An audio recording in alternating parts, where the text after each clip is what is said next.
Even as steel cuts the steel beam which has been heated, I have subdued the mind with its own purified state. I have cut asunder cravings, ignorance, and foolishness by their opposites. So he's been doing some right effort.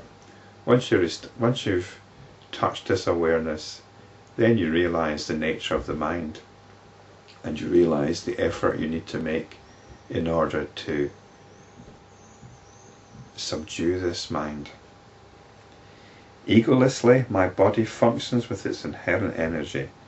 The past tendencies, mental conditioning, and limitations have been completely destroyed. I begin to wonder, how was it that for such a long time I was caught up in the trap of the ego sense? Free from dependency, from habits of thought, from desires and cravings, for deluded belief in the existence of the ego, from the colouring of pleasure-seeking tendency, and from revelry, my mind has reached a state of utter quiescence.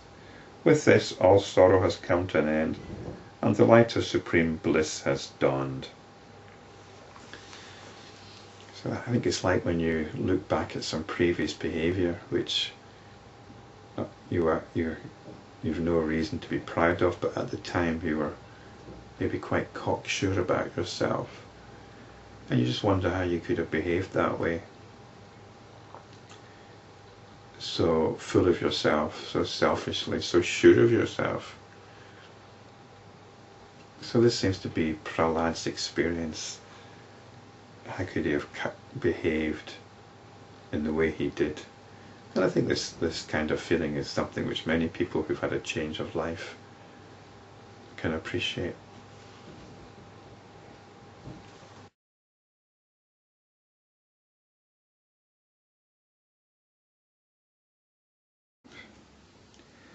Prahlada continued to contemplate. At last, the self which is beyond all states or modes of consciousness has been realized. This is important to appreciate. We sometimes get strands of traditional yogic thinking mixed up in the Yoga Vasishta. And indeed, many people think that enlightenment is about reaching a high state of consciousness, that there's all these different altered states of consciousness, that there are higher states, and you gradually refine your mind until you hit that blissful peak.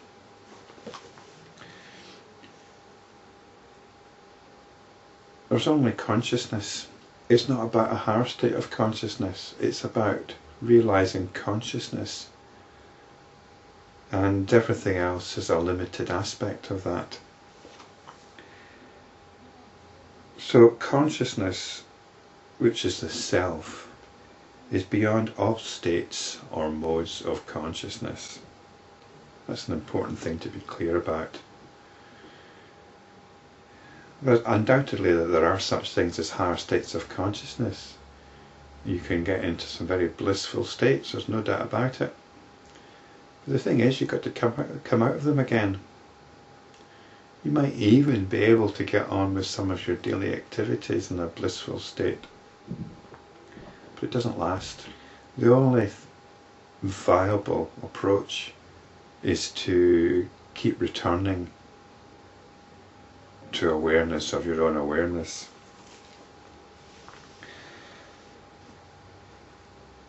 O Self, fortunately, you have been realized. Salutations to you. I salute you. I embrace you. Who but you is my friend and relative in the three worlds? And this is nice because we often talk about the infinite Brahman, infinite consciousness and all the rest of it.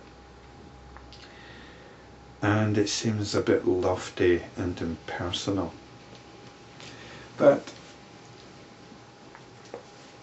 it can be a warm thing. I suggested before that it could even be regarded as female, have that intimate maternal connection with it. Here it's being described as a friend and relative because it's supremely intimate.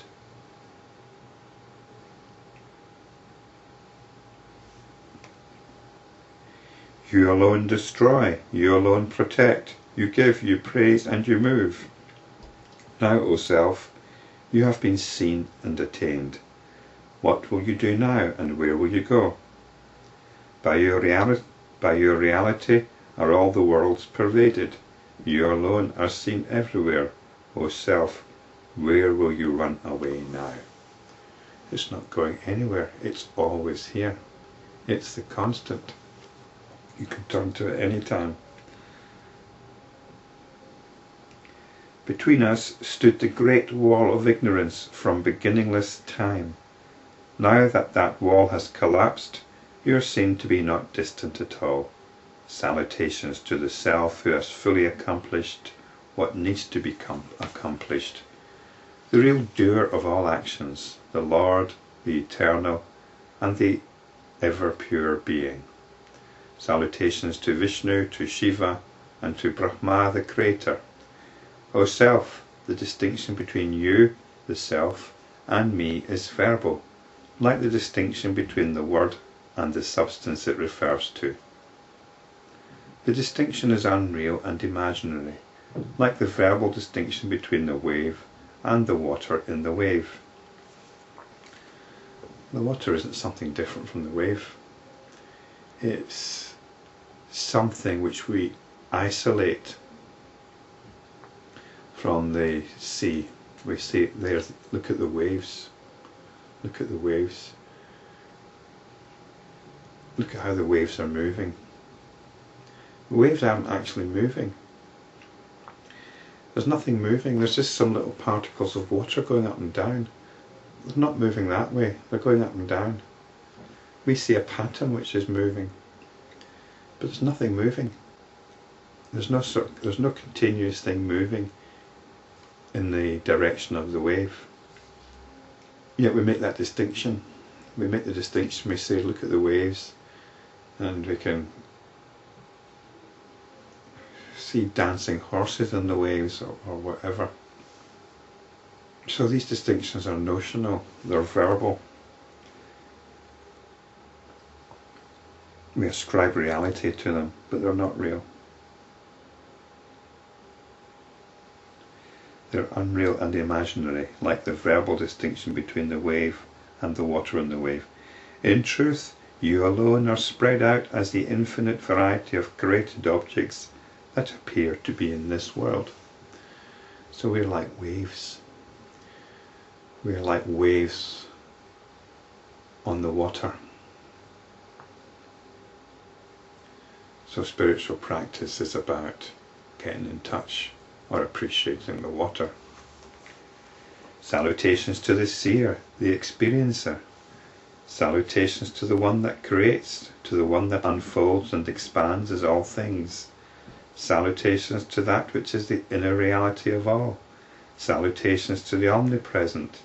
Alas, on account of your identification with the embodiment, you, O Self, had, as it were, forgotten your own nature. Hence you had to undergo endless suffering in repeated births, experiencing external perceptions without self-knowledge. This external world is nothing more than earth, wood and rock. It's not even that. It's just notions of such things. O Self, there is no reality in all this other than you. Attaining self-knowledge, one does not long for aught else. It's not you that realizes the self. It's the self that realizes the self.